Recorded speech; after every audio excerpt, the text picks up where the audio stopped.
오늘의 큐티 말씀은 빌립보서 1장 1절부터 11절입니다. 제목, 바울 마음속에 늘 살아있는 빌립보 교회. 먼저 앞뒤 문맥을 살펴보겠습니다.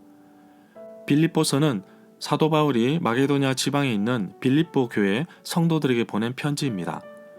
시대적으로 볼 때 복음을 반대하던 사람들의 고소로 인해 바울은 로마의 감옥에 갇혔습니다. 재판을 앞둔 상태에서 언제 죽을지도 모르는 가운데 빌립보 교회에 쓴 것으로 옥중서신으로 분류하고 있습니다. 바울에게 빌립보 교회는 과연 어떤 교회일까요? 빌립보 교회는 아시아 지역에만 머물러 있던 사도 바울의 시야를 넓혀준 곳입니다. 복음이 아시아에서 유럽으로 넘어왔습니다.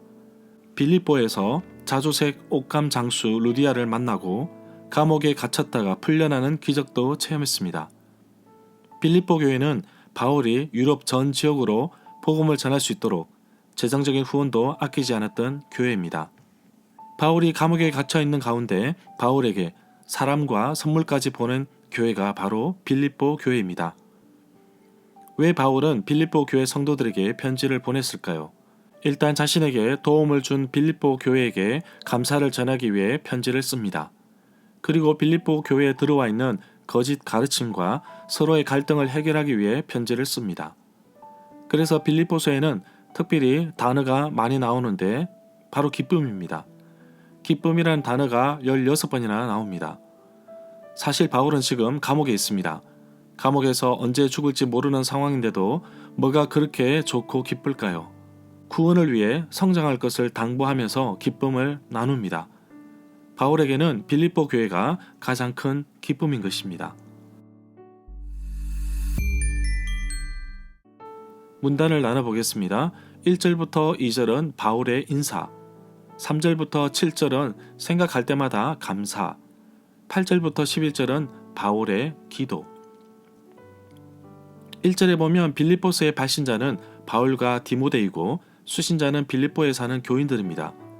빌립보서에서 편지의 수신자 가운데 교회에서 감독들과 집사들은 아마도 후원금을 모금하는 것을 책임진 사람으로 보고 있습니다. 바울은 빌립보서 4장 10절부터 20절에서 이 후원금에 대한 감사의 표시를 하고 있습니다.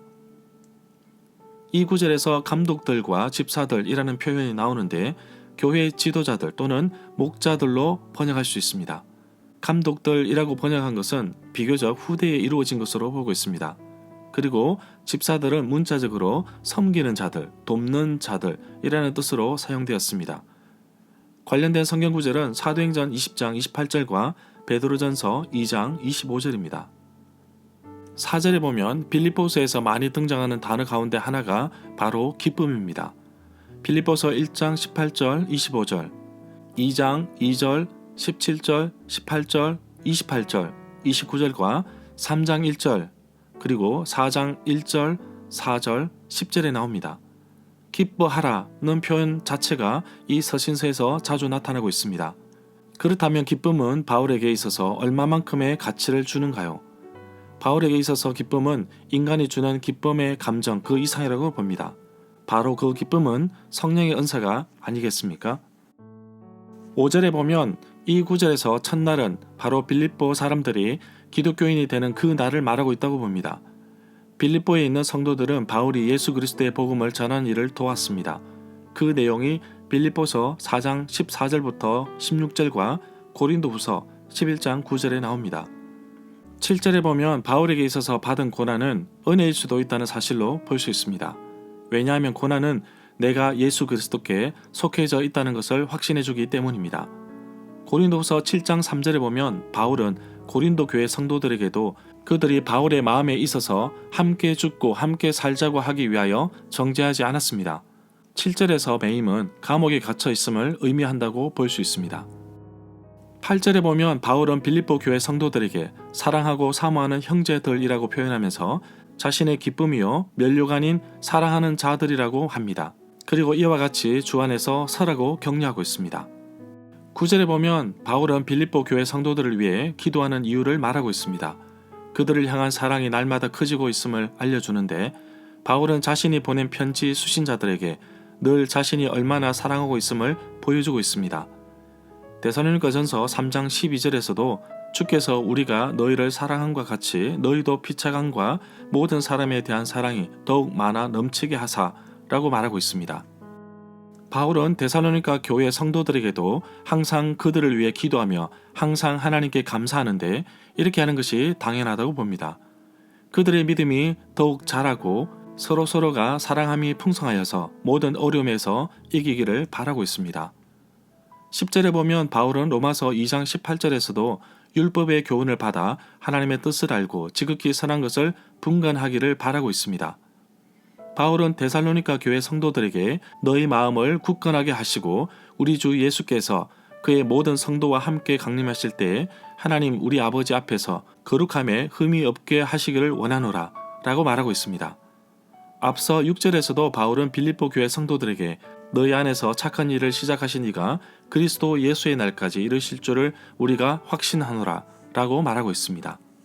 11절에 보면 의의 열매는 갈라디아서 5장 22절부터 23절에서 말하는 성령의 열매로 비교될 수 있습니다. 바울의 궁극적인 목적은 하나님의 영광과 찬송이 되기를 바라고 있습니다. 이러한 내용은 빌립보서 2장 11절과 4장 20절에도 나옵니다. 그리고 여러 바울 서신에서도 발견할 수 있습니다. 절마다 상세한 설명과 구절, 해석, 핵심 내용과 중심 줄거리는 네이버 블로그에 올려져 있습니다. 내게 주시는 교훈입니다. 바울을 통해서 세워진 교회가 많습니다. 그 가운데 문제를 일으켜 바울의 마음을 힘들게 한 교회도 있지만 빌립보 교회는 바울에게 기쁨 그 자체였습니다. 그래서 바울은 빌립보 교회를 위해 기도하고 있고 주 예수 그리스도께서 오시는 그날까지 더 아름다운 삶의 열매를 맺도록 축복하는 것을 볼 수 있습니다. 바울이 한순간도 놓치지 않고 빌립보 교회를 마음에 품고 기도하고 있습니다. 내가 주일 섬기는 교회 공동체를 위해 기도하며 공동체가 주 안에서 건강하게 성장하도록 마음에 품고 기도하겠습니다.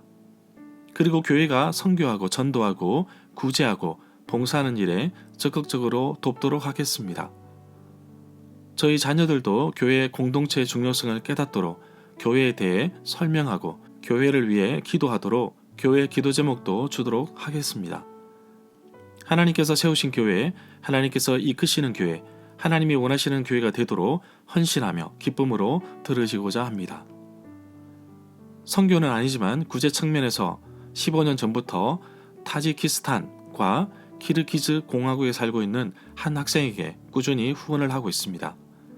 매년마다 아이가 자라나는 사진을 보고 있으면 나의 물질이 한 학생의 꿈과 비전을 세울 수 있다는 사실에 저 역시 보람을 느낍니다. 빌립보 교회 성도들도 바울의 선교 사역에 물질로 동참했습니다. 또한 바울도 빌립보 교회 성도들을 위해 기도합니다. 교인들의 사랑과 지식과 통찰력과 분별력이 계속해서 성장하기를 기대하고 있습니다.